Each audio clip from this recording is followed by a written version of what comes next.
அனைவருக்கும் தினம் ஒரு தகவல் சார்பாக இனிய வணக்கங்கள். இன்றைக்கி நம்ம பார்க்க போகிற பதிவு நம்ம குடும்பத்துக்கு தேவையான சக்தி வாய்ந்த ஒரு பதிவு. எல்லாருடைய வீட்லேயுமே காலையிலையும் சரி சாயங்காலமும் சரி நம்ம ஒரு தீபமானதை ஏற்றுவோம்.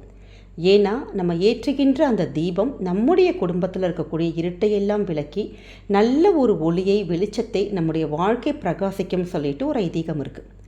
அப்படி நம்முடைய காலமாக நம்முடைய முன்னோர்கள் சொல்லிக் கொடுத்த ஒரு வழிபாடு தான் இந்த தீப வழிபாடு. அப்படிப்பட்ட தீபத்தை சில நாட்களில் கண்டிப்பாக நம்முடைய வீட்டில் ஏற்றக்கூடாதுன்னு சில வரைமுறைகள் இருக்குது.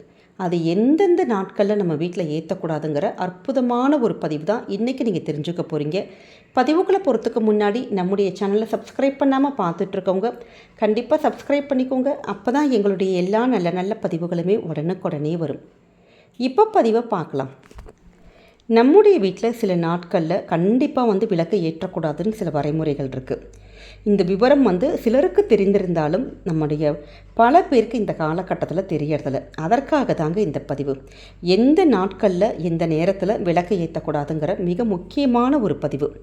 நம்முடைய மிகவும் நெருங்கி சொந்தமான பங்காளினா இரத்த சம்பந்தப்பட்ட உறவுகள், உங்களுடைய பிளட் ரிலேஷன்ஷிப் யாராக இருந்தாலுமே அவங்க வீட்டில் ஒரு இறப்பு நேர்ந்தால் கண்டிப்பாக 16 நாட்கள் காரியம் முடியும் வரை விளக்கு ஏற்றக்கூடாது. ஏன்னா இது இறப்பு தீட்டு அப்படின்னு அழைக்கப்படுது. அவங்க வீட்டில் 16 நாள் காரியம் முடிந்ததுக்கப்புறமேட்டு நம்ம வீட்டில் இருக்கக்கூடிய பூஜை அறைகள், வீடு, வாசல் இதெல்லாம் சுத்தம் பண்ணதுக்கப்புறம் தான் நம்ம வீட்டில் விளக்கு ஏற்றி வழிபாடு பண்ணணும்.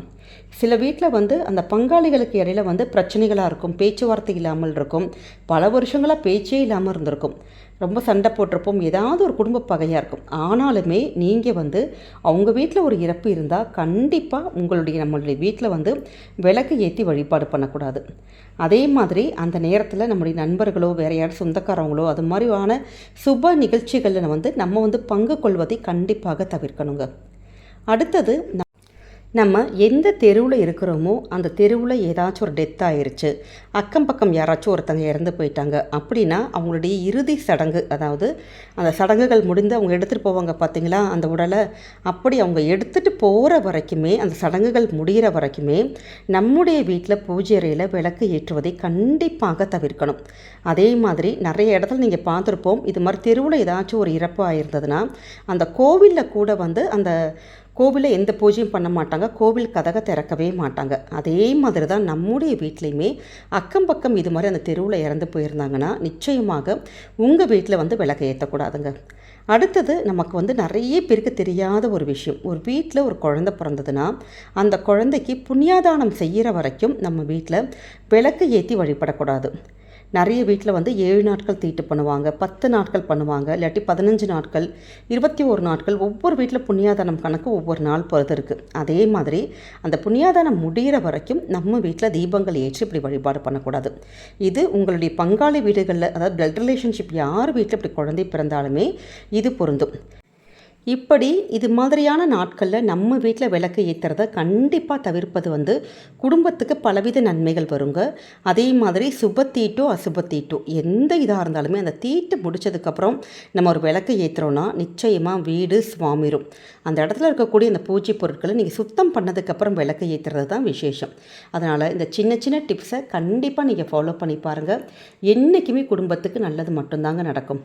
இந்த விஷயங்கள் நிறைய பேருக்கு தெரிந்திருந்தால் கூட நம்ம புதுசாக இப்போ நிறைய பேர் கல்யாணம் ஆகிருக்கலாம், இல்லாட்டி இப்போ தனியாக இது மாதிரி அட்வைஸ் பண்ணுறதுக்கோ சொல்கிறதுக்கோ யாரும் இல்லாமல் இருந்திருக்கலாம். அப்படிப்பட்டவங்க இது மாதிரியான தவறுகள் இனிமேட்டு வரக்கூடிய காலத்தில் நீங்கள் செய்யாமல் நம்ம பார்த்துக்கணும். ஏன்னா சின்னதான ஒரு விளக்கு தான் சொல்லிட்டு நம்ம ஏற்றிருப்போம், ஆனால் இதோட பலன்கள் நமக்கு இப்போ தெரியாது. நமக்கு கொஞ்சம் நாள் ஆனதுக்கப்புறமேட்டு இது மாதிரி இந்த தீட்டு டைம்லலாம் நம்ம இது மாதிரி தீபங்கள் ஏற்றினான்னா கண்டிப்பாக குடும்பத்துக்கு ஏதாவது ஒரு கெடுதலை போய் முடிஞ்சிடும். அதனால தான் முன்னோர்கள் இது மாதிரியான கருத்துக்களை சொல்லிட்டு போயிருக்காங்க. கண்டிப்பாக இது மாதிரியான ஒரு கருத்துக்கள் நீங்கள் நிச்சயம் ஃபாலோ பண்ணி பாருங்கள்.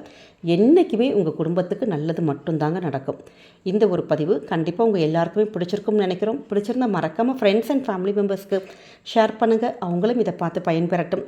நம்முடைய சேனலை சப்ஸ்கிரைப் பண்ணி உங்களுடைய ஆதரவுகள், சப்போர்ட்டுகள் என்றைக்குமே எங்களுக்கு கொடுக்கணுங்க. மீண்டும் வேறொரு நல்ல பதிவோடு உங்களை சந்திக்கிறோம். நன்றி, வணக்கம்.